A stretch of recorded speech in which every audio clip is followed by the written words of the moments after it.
말씀은 로마서 2장 마지막 말씀입니다. 그래서 여러분의 이해를 돕기 위해서 지금까지 살펴봤던 로마서 1장과 2절 말씀을 다시 한번 정리하고 로마서 2장 말씀을 마무리하도록 하겠습니다. 여러분, 로마서는 단단한 음식과도 같은 것이라 할 수 있습니다. 그래서 딱딱합니다. 씹기가 거북할 수도 있고 소화가 잘 안 될 수도 있습니다. 하지만 여러분, 놀랍게도 그 단단한 음식 속에 진리의 진수가 들어있다는 것입니다. 그럼 여러분, 비록 씹을 때 이가 아프고 삼킬 때 소화가 되지 않는다 할지라도 이 로마서 말씀을 읽고 듣고 녹음을 해서 또 믿음의 반석 위에 굳게서는 여러분의 삶이 되어지길 소망합니다. 여러분, 바울은 계속해서 로마서 1장 18절에서 3장 20절까지 말씀에서 복음에 나타난 하나님의 진노에 대해서 말씀을 하고 있습니다. 다시 말해 하나님의 진노를 피하고 심판을 면할 수 있는 사람은 세상에 아무도 없다는 것을 마치 칼로 물을 쪼개듯 명확하게 설명을 하고 있다는 것입니다. 하지만 여러분, 문제가 있습니다. 그것은 정작 그 이야기를 들어야 할 사람들이 지금 자신들의 귀를 막고 있기 때문에 누구에게 그 이야기를 하고 있는지 전혀 깨닫지 못하고 있다는 것입니다. 여러분 보십시오.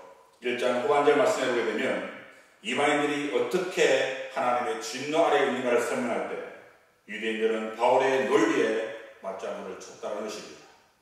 다시 말해 바울이 그들의 모든 불의, 수학, 탐욕, 악의가 가득한 자요, 시기, 살인, 분쟁, 사기, 악독이 가득한 자요, 수군수군하는 자요, 비방하는 자요, 하나님께서 미워하는 자요, 능욕하는 자요, 교만한 자요, 자랑하는 자요, 악을 도모하는 자요, 부모를 거역하는 자요, 우매한 자요, 배약하는 자요, 무증한 자요, 무자비한 자라고 이방인들의 죄를 하나하나 선포할 때만 하더라도 옆에 듣고 있던 유대인들은 아마 모르긴 몰라도 속으로 아멘 아멘 하며 이렇게 소리를 쳤을 것입니다. 그래서 이렇게 기도했는지도 모릅니다. 하나님, 나는 저런 이방인들과 같지 아니하며 감사하나이다 라고 말합니다. 마치 바리새인들이 세리와 창녀와 이방인들과 같지 아니하며 감사의 기도를 드렸던 것처럼 말입니다. 근데 여러분, 로마서 2장에 들어가면 그 분위기가 완전히 사늘해진다는 것입니다. 왜냐하면 바울은 2장을 시작하면서 1절 하반절에서 이렇게 이야기하기 때문입니다. 판단하는 내가 같은 일을 행합니다 라고 말합니다. 그리고 이제 너희도 하나님의 진노 아래 있다라고 말씀을 하고 있다는 것입니다. 여러분 어떻습니까?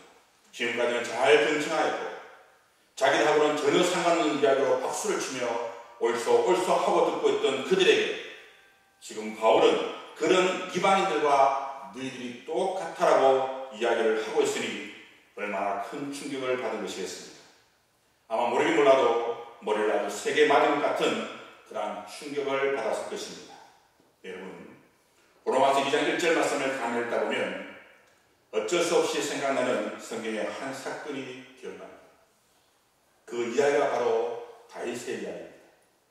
여러분, 다윗은 자신의 신복이었던 우리아의 아내 바세바를 범하고 그 사실을 숨기기 위해서 우리아를 전쟁터에 내보내서 죽게 만듭니다. 그런데 어느 날 나단 선지자가 찾아와서 이렇게 이야기를 합니다. 왕이시여, 양과 소가 많은 부자가 있고 가진 것이라고는 작은 암양 새끼 한 마리뿐인 가난한 사람이 있었습니다. 그런데 부자 집에 손님이 찾아왔는데 그 부자는 자신의 양과 소를 잡은 것이 아니라 그 가난한 사람의 한 마리뿐인 작은 암양 새끼를 빼앗아서 그것으로 그 손님을 대접했다고 합니다. 그렇게 이야기하자 다윗이 이렇게 소리를 치게 됩니다. 아니, 어떻게 그렇게 나쁜 놈이 세상에 있단 말이냐? 내가 여호와의 살아계심을 두고 맹세하노니 이를 행한 그 나쁜 놈은 마땅히 죽을지어다. 그래서 여러분, 나단 선지자가 뭐라고 말합니까? 당신이 바로 그 사람이다. 그 사람이 바로 당신이라고 이야기를 한다는 것입니다. 그래서 여러분, 다윗이 어떻게 합니까?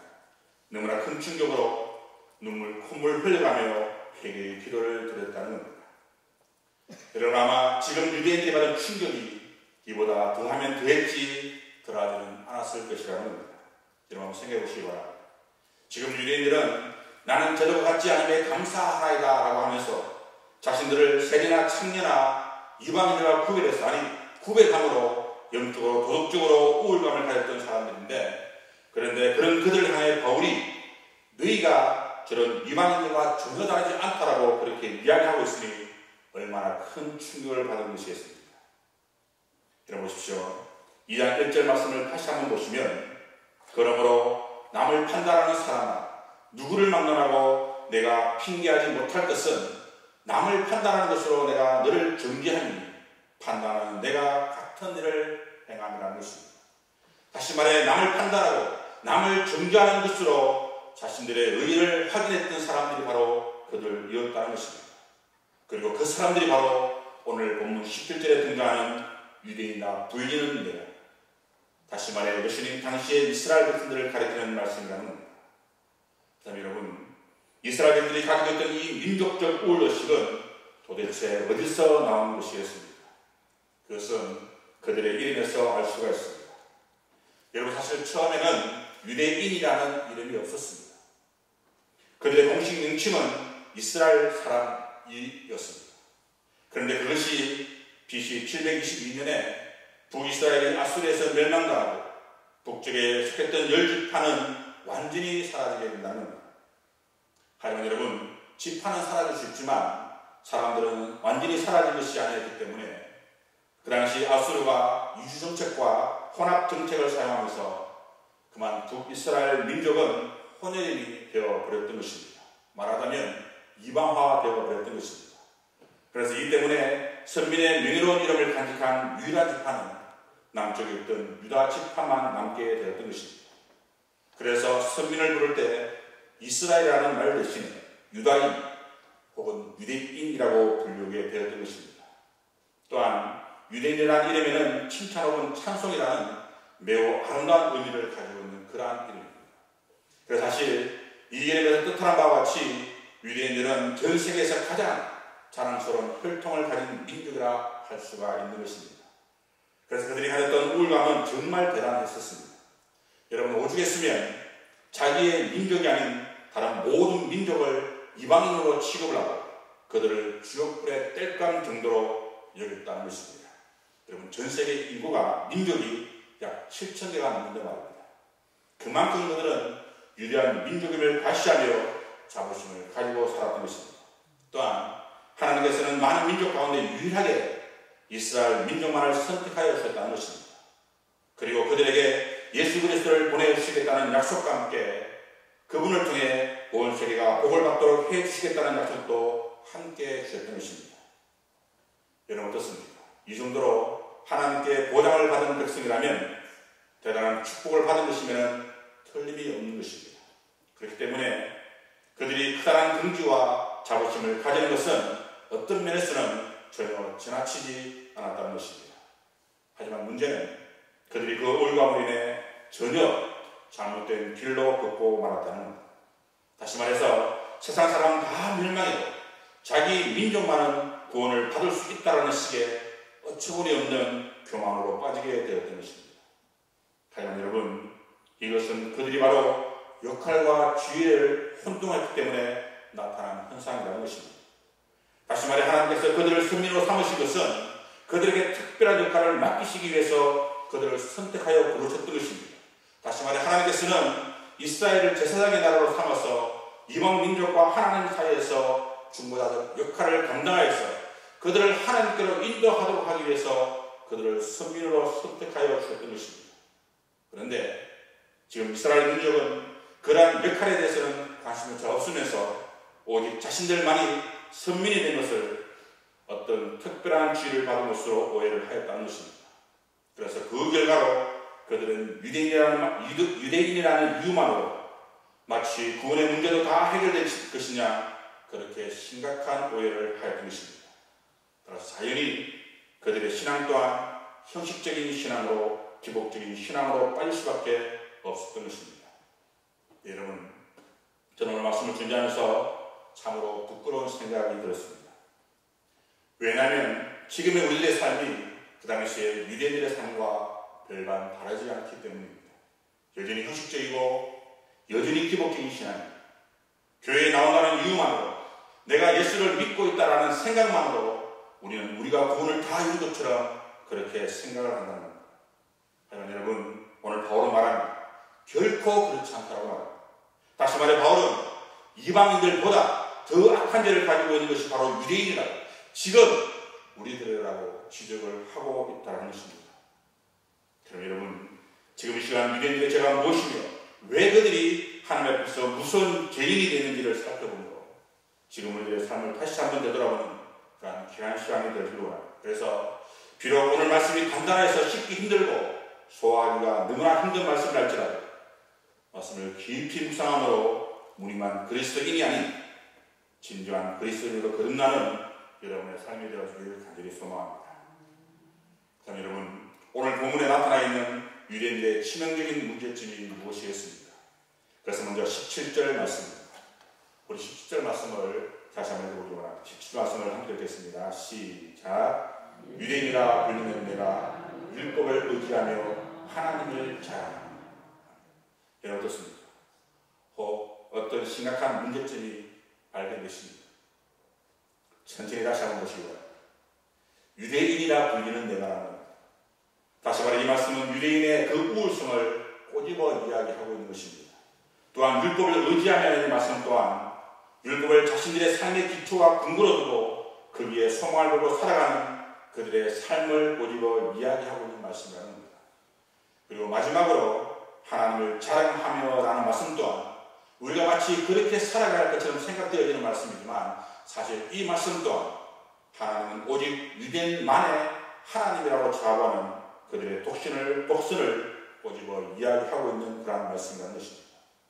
그러니 여러분, 그들이 얼마나 하나님을 자랑하며 살아겠습니까? 여러분, 혹 유대인들이 쓰고 다니는 모자를 보신 적이 있으십니까? 지름이 약 20cm 정도는 되는 빵모자인데 회당에 예배하러 들어갈 때는 물론이고 심지어 전쟁터에 나갈 때도 철모 밑에 이것을 받치고 나갈 정도로 아주 귀하게 여기는 그러한 모자입니다. 여러분, 이것은 그들이 요구하는 오직 유대 민족만의 하나님이라는 것을 보여주는 행동 중에 하나라는 겁니다. 그만큼 그들은 하나님에 대한 굉장한 자부심을 가지고 있었다는 것입니다. 여러분, 저는 말씀을 준비하면서 이 또한 너무나 부러운 말씀이었습니다. 왜냐하면 어떤 학자가 말하기를 오늘날 이 땅의 기독교인들은 죄송하지만 박쥐와 같다고 말합니다. 왜냐하면 교회에서는 거룩한 교인이 되었다가도 밖에만 나가면 저 앞에 보이는 저 문만 열고 나가면 그 사람이 세상 사람인지 기독교인인지 예수를 믿는 사람인지 도저히 분간할 수 없기 때문입니다.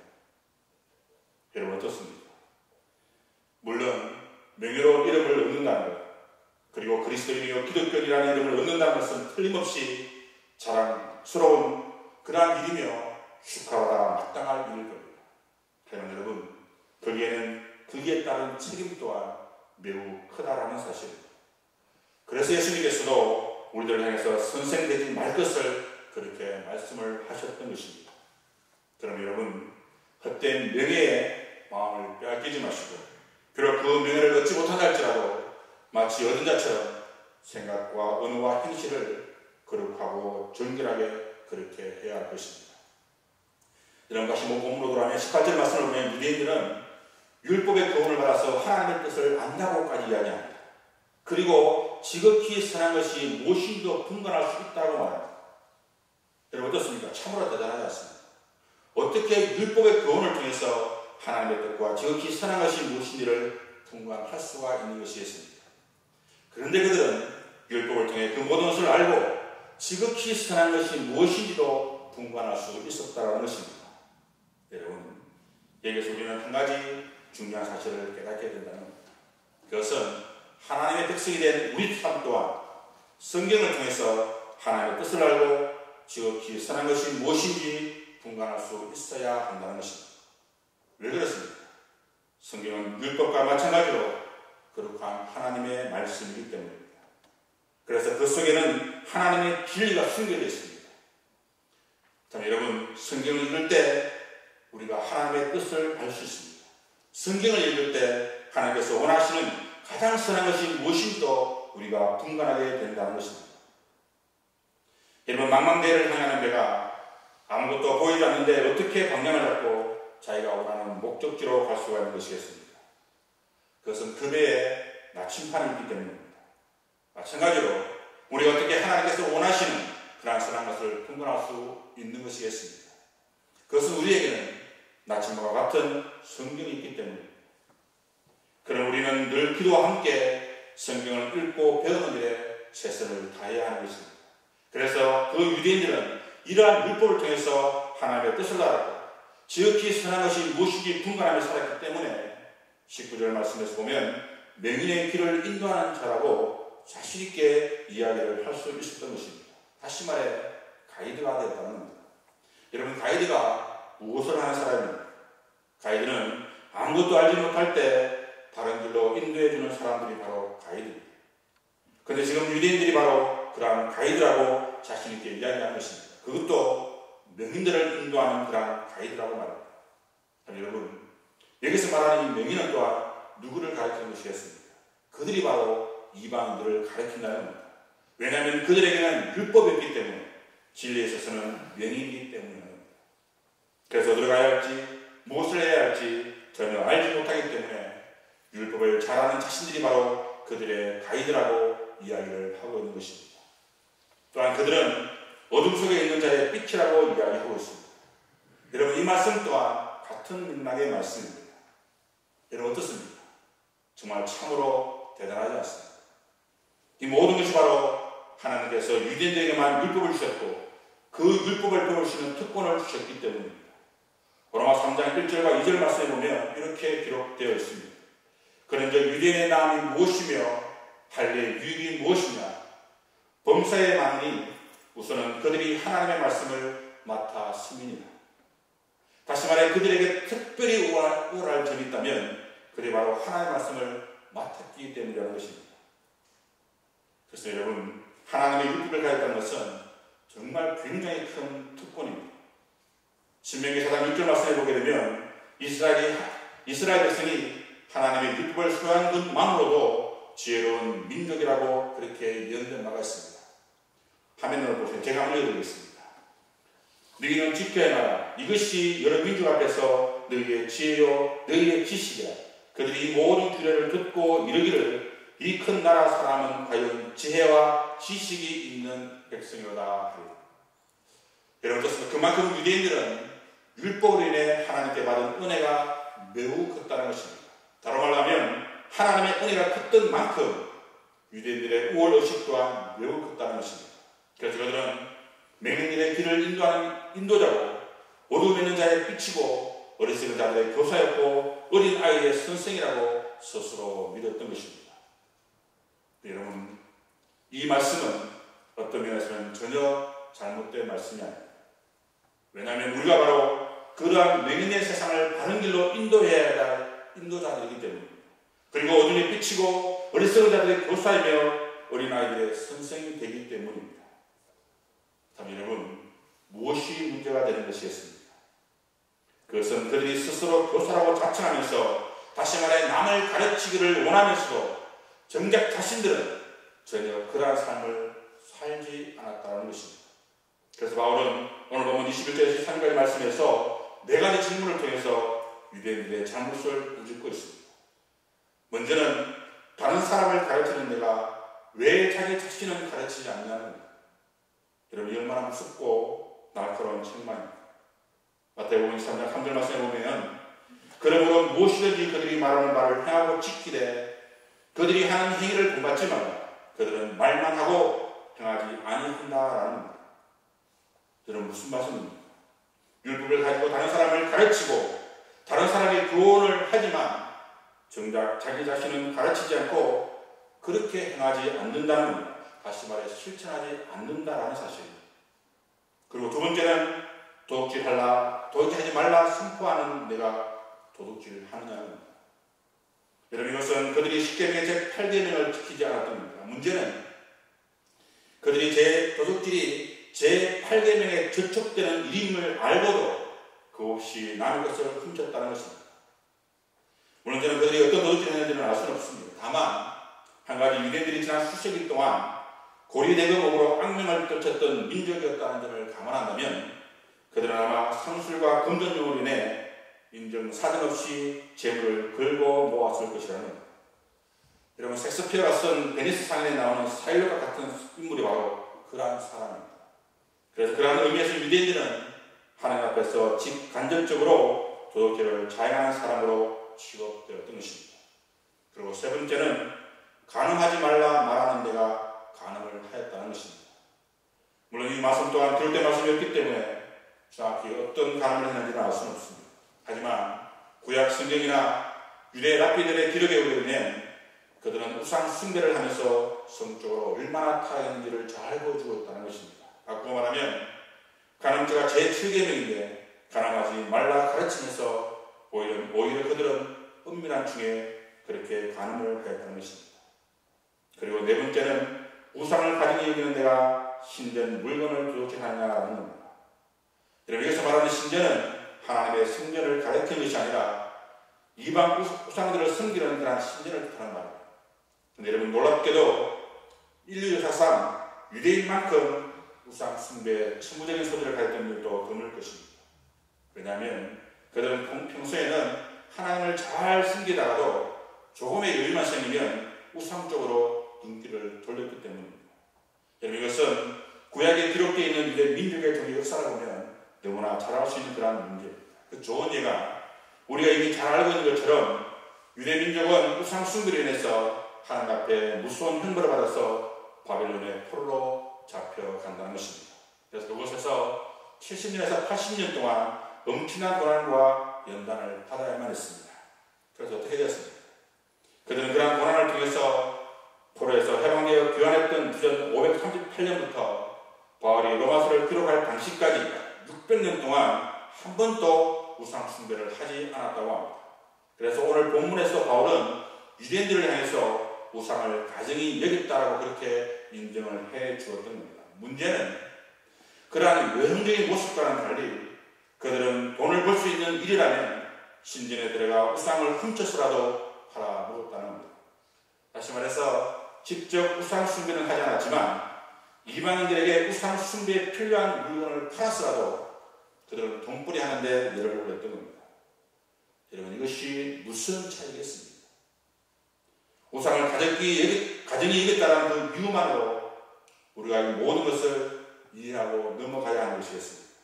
결코 그렇지 않다는 겁니다. 왜냐하면 이것은 50보 100보이기 때문입니다.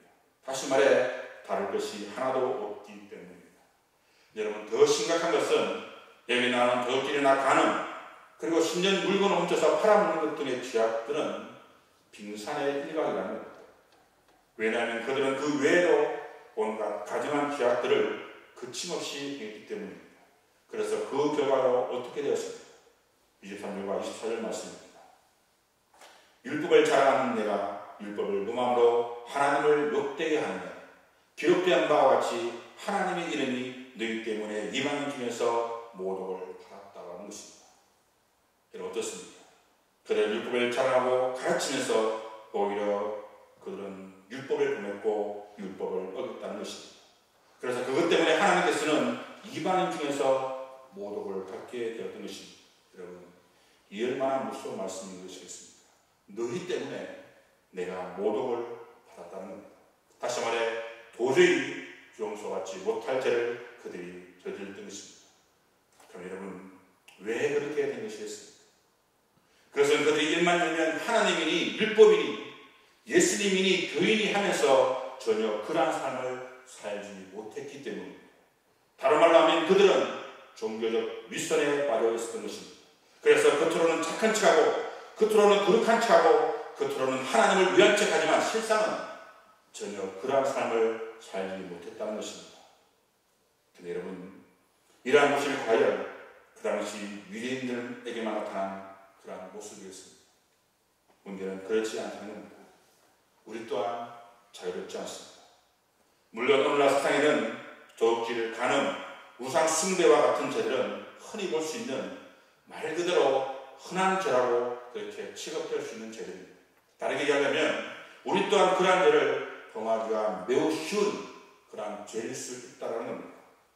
하지만 여러분, 기억해야 할 것은 동일한 죄라 할지라도 유대인들이 범하는 다시 말해 믿는 우리가 범하는 죄는 훨씬 더 무겁다라는 사실입니다. 왜 그렇습니까? 이러한 이유였습니다. 첫째로 나쁜 줄 알면서도 죄를 범했기 때문입니다. 그리고 두 번째는 표리부동한 행동을 했기 때문입니다. 무슨 말이냐면 입술로는 거룩을 외치지만 가정스러운 죄를 함부로 했기 때문입니다. 그래서 예수님께서 이러한 유대인들의 이중성을 보여서 회칠한 무덤이라고 그렇게 말씀을 하셨던 것입니다. 다시 말해 겉은 화려하고 깨끗하지만 속은 온갖 더러운 것들로 가득 차 있었다는 것입니다. 그래서 그들의 죄가 훨씬 더 크다는 겁니다. 그리고 세 번째가 가장 중요한 것인데 그들은 하나님을 욕되게 하였기 때문입니다. 여러분 세리와 창기 그리고 이방인들은 죄를 범한다 할지라도 하나님을 욕되게 하지는 않습니다. 왜냐하면 그들은 하나님을 모르기 때문입니다. 하지만 유대인들은 다릅니다. 왜냐하면 그들은 하나님을 알기 때문이에요. 그들은 하나님을 믿는다라고 모든 사람들에게 이야기하고 다니기 때문입니다. 그러니 그들이 죄를 범하게 되면 어떻게 되는 것이겠습니까? 결과적으로는 하나님께서 그 욕을 먹게 되어 있는 겁니다. 하나님께 그 욕이 돌아간다는 것입니다. 여러분 우리는 어떻습니까? 우리는 전혀 문제가 되지 않는 것이겠습니다.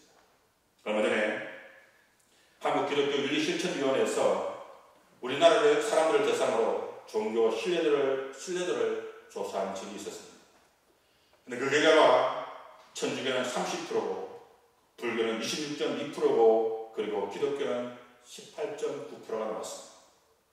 여러분들은 이 결과가 이해가 되십니까? 천주교는 비록 신앙의 의가 비슷하지만 유감스럽게도 그들은 하나님의 말씀에서 떠난 것들을 너무나 많이 숨깁니다. 그런데도 신뢰도가 30%입니다. 그리고 불교는 어떻습니까? 도덕적으로는 우리가 비슷할지는 모르지만 구원의 진리에 있어서는 완전히 다른 종교가 바로 불교입니다. 그런데도 26.2%입니다. 그렇다면 기독교는 여러분 어떻게 되어야 하는 것이겠습니까? 참신이신 하나님을 믿는 종교이며 하나님의 말씀을 실천하며 살아가는 종교인이 적어도 정말 많이 양보해서 적어도 50%는 넘어야 하는 것이 아니겠습니까? 그런데 여러분 20%도 되지 않는 18.9%예요. 여러분 이 얼마나 하나님의 이름을 욕되게 하고 있는 것이겠습니까? 그럼 여러분 왜 이렇게 된 것이겠습니까? 물론 근래 대형 교회들과 이름 있는 목사님들의 일탈을 했을 수도 있습니다. 재정 비리나 세습, 성적 부도덕, 논문 표절 등등 우리 한국 교회에 정말 씻을 수 없는 그런 오점을 남기게 됐다는 것입니다. 하지만 여러분 단지 이분들 때문에 오늘 한국 교회가 세상 사람들로부터 신뢰를 얻지 못하고 손가락질을 당하고 있는 것이었습니다. 여러분 결코 그렇지 않음을 우리 모두는 다 잘 알고 있을 것입니다. 다시 말해 근본 원인은 다른 곳에 있습니다. 그다음 그 원인이 어디에 있는 것이겠습니까?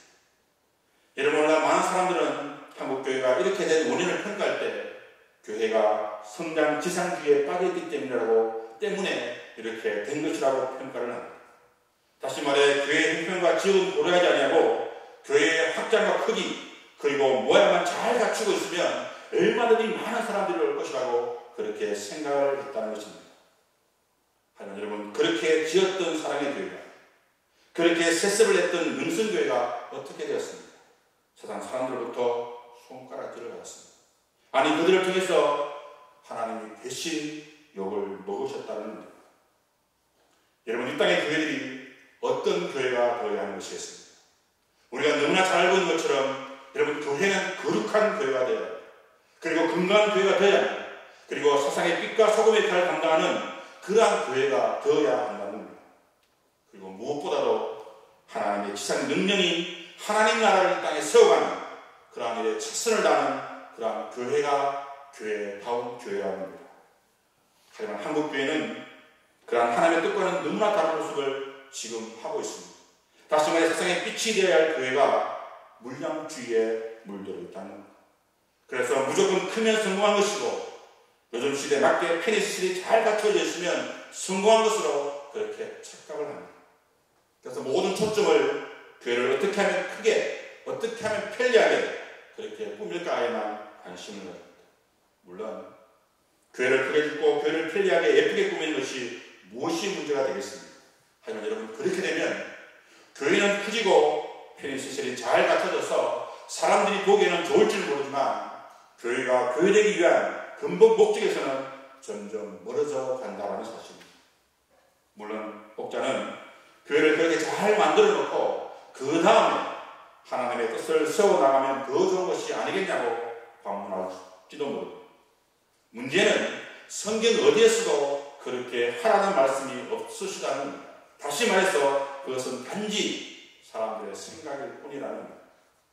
여러분, 교회는 언제나 하나님 뜻이 먼저여야 해요.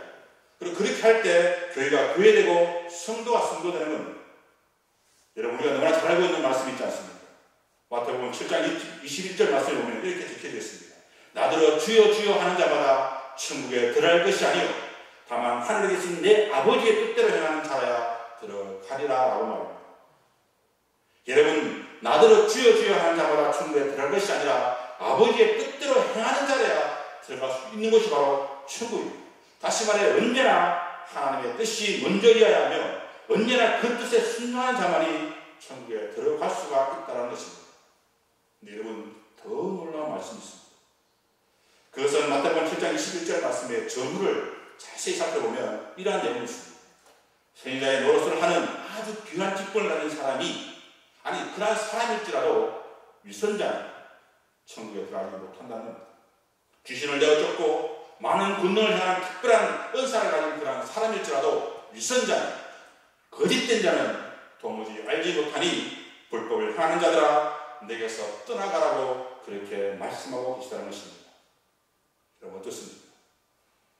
여러분, 하나 중요한 사실은 순종에 따르지 않는 믿음은 죽은 믿음이라는 것입니다. 자, 여러분, 그 순종이라는 것이 무엇이겠습니까? 쉽게 말하면 나 같은 죄인을 구원하여 주신 그 하나님의 은혜가 너무나 고마워서 그 은혜에 보답하려고 애쓰는 태도, 그것이 바로 순종이라고 말할 수 있습니다. 다시 말해, 순종은 은혜 받는 자의 자연스러운 반응이 바로 순종입니다. 그래서 그러한 의미에서 믿는 자는 반드시 순종하게 되어 있다는 겁니다. 문제는 오늘날 우리의 삶의 모습을 보게 되면 과연 진정한 의미에서의 순종의 삶을 살고 있는가 하는 것입니다. 하지만 여러분, 우리가 반드시 기억해야 할 것은 순종 없는 제사는 아무런 의미가 없다는 사실입니다. 그러므로 그 무엇보다 먼저 말씀에 순종하는 삶을 살아가는 여러분의 삶이 되어지길 소망합니다. 그리고 두 번째 유대인들의 치명적인 문제점은 25절에서 19절까지의 말씀에서 나오는 할례 문제입니다. 여러분, 유대인들은 참으로 끔찍하게도 할례를 귀하게 여겼습니다. 그래서 여러분, 유대인들이 왜 그렇게 할례를 끔찍히 여긴 것이겠습니까? 그것은 창세기 17장에 가보면 하나님께서 유대 민족의 조상인 아브라함과 언약의 장면이 기록되어 있습니다. 그런데 그 언약의 핵심을 두 가지로 나눌 수가 있는데, 하나는 너는 열국의 아비가 되리라는 약속과 함께 나는 너와 너 후손의 하나님이 되리라는 그런 약속이 있다는 겁니다. 그런데 그때 이 언약을 세우시면서 하나님께서 이런 말씀을 하셨습니다. 창세기 17장 10절에서 11절 말씀입니다. 너희 중 남자는 다 할례를 받으라. 이것이 나와 너희와 너희 후손 사이에 지킬 내 언약이니라. 너희는 표표를 베라. 이것이 나와 너희 사이의 언약의 표징이니라. 여러분, 어떻습니까? 할례는 하나님께서 약속하신 축복의 증표였던 겁니다. 그래서 그들은 난지 8일 만에 꼭 할례를 받았던 겁니다. 그리고 그렇게 받은 할례는 하나님의 언약에 동참할 수 있는 권리를 인정받았다는 점에서 그들은 그것을 매우 자랑스럽게 여겼던 겁니다. 문제는 유대인들은 이 할례를 너무나 귀하게 여긴 나머지 매우 잘못된 착각에 빠지게 된다는 겁니다. 왜냐하면 할례만 받으면 자동적으로 구원을 받는 것처럼 생각을 했기 때문입니다. 그래서 그들이 선 글에 보면 이런 내용이 있습니다. 유대인은 하나님 앞에서 개인 자격으로 심판을 받지 않은, 국가적으로 민족적으로 구원의 약속을 받았기 때문에 개인은 자동적으로 그 구원에 포함됩니다. 할례만 있으면 비록 죄인이라도 순종치 않아도 아브라함의 혈통에 타고난 자손들은 천국을 상속받게 된다라고 합니다. 여러분, 얼마나 비약적인 논리입니까? 여러분, 정말 할례라는 형식만 갖춰 있으면 구원의 문제는 자동적으로 해결되는 것이겠습니다. 결코 그렇지 않다는 겁니다. 여러분, 바울이 뭐라고 말했습니까? 내가 율법을 행하면 할례가 유익하나 만일 율법을 범하면 내 할례는 무할례가 된다는 겁니다. 다시 말해 순종 없는 할례는 무효라는 겁니다. 왜 그렇습니까? 그것은 할례가 하나님의 백성이 되는 정표이기 때문입니다. 표정일 뿐입니다. 다시 말해 할례를 받은 사람은 하나님을 자기 왕으로, 자기 주인으로, 자기의 절대 권력자로 인정하는 겁니다. 그래서 그 표정을 받는 겁니다. 그래서 그 왕이신 하나님 말씀 앞에 그는 무조건 복종을 해야 하는 겁니다. 다시 말해 할례는 하나의 형식이고 표식이지만 복종이 그 내용이라는 겁니다. 그런데 할례를 받았는데 복종이 없다? 그렇다면 그 할례는 아무런 의미가 없게 됩니다. 그래서 바울은 그 할례는 무할례라, 할례를 받지 않는 것과 똑같다라고 그렇게 말씀을 하셨던 것입니다. 그러면서 바울이 내린 결론이 뭡니까? 28절과 29절 말씀입니다. 무릇 표면적 유대인이 아니요 표면적 육신의 할례가 할례가 아니니라. 오직 이면적 유대인이며 할례는 마음에 할지니 영이 있고 율법 조문에 있지 아니하는 것이다. 여러분, 무엇을 말하는 것이겠습니까? 겉으로 단지 육신적으로만 입술로만 믿는다고 해서 할례를 받았다고 해서 그 사람이 유대인이 아니라는 겁니다. 여러분, 할례는 성령을 통해서 마음이 받아요.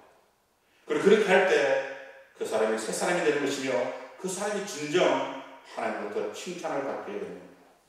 다시 말해서 몸에 할례 자국만 남았다고 해서 단지 입술로만 하나님을 믿는다고 고백한다고 해서 그 사람이 하나님께 인정받는 것은 결코 아니라는 사실입니다. 사랑하는 여러분, 갈라디아서 3절 말씀에 보면 이렇게 기록되어 있습니다. 내가 할례를 받은 각 사람에게 다시 증언하노라. 그는 율법 전체를 행할 의무를 가진 자라고 합니다. 여러분, 어떻습니까? 할례를 받으면 순종해야 할 의무가 우리에게 있습니다.